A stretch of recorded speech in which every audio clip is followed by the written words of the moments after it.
Episode के starting में हमें दिखाया जाता है कि जब शाओलिंग अपनी पावर और ज़्यादा अनलीश करता है तो उसे ऐसा करता देख शाओ क्लैन का क्लैन एल्डर चिल्लाता हुआ कहता है, तुम अपना दिमाग खो चुके हो शाओलिंग।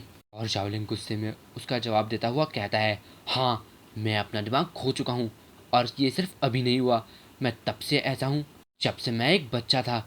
जब मैं एक बच्चा था मैंने अपनी लाइफ अपनी आंटी और जाओडाओ के साथ बिताई है। वो मेरे लिए मेरी माँ के समान है और उन्होंने मुझे हमेशा सिखाया था कि कभी भी एक लड़ाई को शुरू मत करना। लेकिन उसी के साथ उन्होंने मुझे ये भी सिखाया था कि अगर तुम किसी लड़ाई में फंस जाओ तो कभी भी उससे वापस मत आना, उसे बिना लड़े। और फ़र्क नहीं पड़ता उसका अंत किस तरह से होगा, लेकिन मैं जानता हूँ कि हमेशा वो मेरे साथ रहेंगी। लेकिन अब देखो, तुमने उनके साथ आखिर क्या कर दिया। तुमने उन्हें पॉइजन दिया और वो किंगलोंग, वो उन्हें घसीटता हुआ यहाँ लाया। आखिर उनकी क्या गलती थी? उन्होंने ऐसा क्या किया था जो तुम सबने उन्हें इस तरह से ट्रीट किया? उनके मन में तो तुम्हारे लिए कोई भी घृणा नहीं थी। जब से मैं यहाँ आया हूँ तब से जुओ क्लैन मुझसे लड़ने के नए नए तरीके देखता है। और इतना ही नहीं, मैं जब से यहाँ आया हूँ शाओ क्लैन के लिए मैं तब से अभी भी आउटसाइडर का आउटसाइडर ही हूँ। जैसे ही मैं कुछ छोटी चीज़ भी करता हूँ वो काफ़ी बड़ा मुद्दा बन के रह जाती है। और अब आखिरी में उन्होंने ये डिसाइड कर ही लिया है कि वो मुझे भेड़ियों के मुंह के सामने फेंक देंगे। ये सब बेकार की बातें हैं। क्या तुम मुझे बता सकते हो कि आखिर हम सब में से असल में प्रॉब्लम है कौन? और जाओलिंग की ये बातें सुनकर क्लैन एल्डर उससे कहते हैं, अगर तुम अभी के अभी जुओशी और किंगबाओ को रिलीज नहीं करते तो हमें तुम्हें यहीं मारना होगा जाओलिंग। और ये बात सुनकर जाओलिंग कहता है, मैंने तुम्हें अभी कहा मैं इस लड़ाई से पीछे नहीं हटने वाला और मैं किसी को मारने से भी पीछे नहीं हटूंगा। तो आ जाओ अगर तुम में हिम्मत है तो।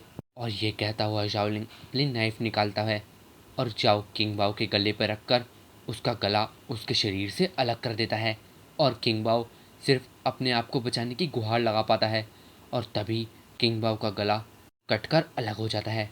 और ये चीज़ जाओलिंग ने उन सभी आर्मी के सामने करी होती है और उनमें से एक भी बंदा शाओलिंग को रोकने में कामयाब नहीं हो पाता।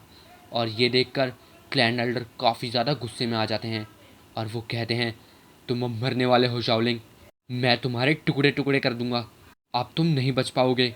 और ये देखकर शाओलिंग कहता है, तो सच में तुम्हें ये लगता है कि तुम ये करने में समर्थ रहोगे?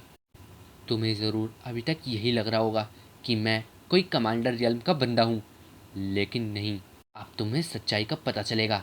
आओ अगर तुम में हिम्मत है तो देखते हैं कि तुम में से कौन मेरा मुकाबला कर सकता है।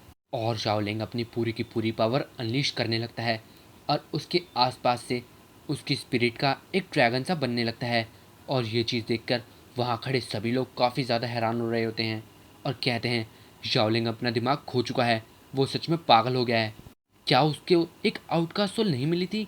लेकिन उसने जाओ किंगबाओ को मार डाला जो कि एक वॉरियर किंग रियल्म पे था और वो उसके रियल्म से 3 रियल्म हायर हैं। आखिर ये कैसे हो सकता है? इसके बाद शाओलिंग शाओडाओ को ऑर्डर देता हुआ कहता है, ओल्ड चैन को यहाँ से लेकर जाओ जाओडाओ, और अगर कोई भी तुम्हारे रास्ते में आता है तो चियानजुन को कह देना कि वो सुओशी को वहीं के वहीं ख़त्म कर दे। शाओलिंग के ऑर्डर के मुताबिक शाओडाओ ऐसा ही करता है और इसके बाद शाओलिंग अपना कदम आगे बढ़ाता है उन आर्मी मैन की तरफ और उसकी पावर को सेंस करने मात्र से ही वो सभी के पसीने छूट रहे होते हैं और वो डर के मारे पीछे होने लग रहे होते हैं।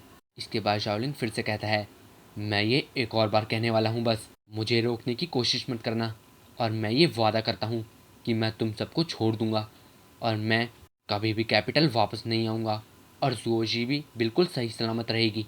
लेकिन अगर तुम में से किसी ने भी मेरे पीछे आने की गलती करी तो अच्छा यही होगा कि तुम मुझे मार डालो, क्योंकि अगर मैं ज़िंदा बचा रहा तो मैं तुम्हारे पूरे क्लैन को ख़त्म कर डालूंगा और तुम्हारे क्लैन का पता इस पूरे नक्शे से मिटा डालूंगा।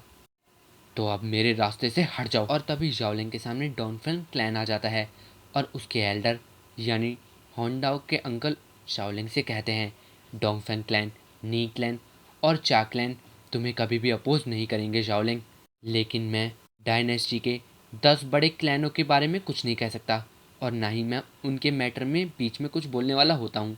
इसके बाद वो सभी बाकी क्लैन एल्डर्स आपस में डिसीजन करने लगते हैं। कुछ ही देर बाद वो भी अपना डिसीजन सुना देते हैं और वो जाओ क्लैन के एल्डर से कहते हैं, आप आगे बढ़ सकते हैं यंग मास्टर, हम उसे अपोज नहीं करेंगे लेकिन। और ये बात सुनकर शाओ क्लैन की क्लैन एल्डर की भी सिट्टी पिट्टी गुम हो जाती है और वो कांपने लगता है। उसे नहीं लगाता कि वो भी अपना इस तरह से निर्णय लेंगे। अब शाओलिंग को अपोज करने वाला सिर्फ शाओ क्लैन के एल्डर्स ही होते हैं। के बाद शाओलिंग कहता है, मैंने ये नहीं सोचा था कि आखिर में मेरे सामने तुम होगी। और इसके बारे में दिखाया जाता है कि उससे उसका मतलब जिशान से होता है, जो उसके रास्ते में खड़ी होती है उसे रोकने के लिए। और इसी के साथ ये एपिसोड एंड हो जाता है।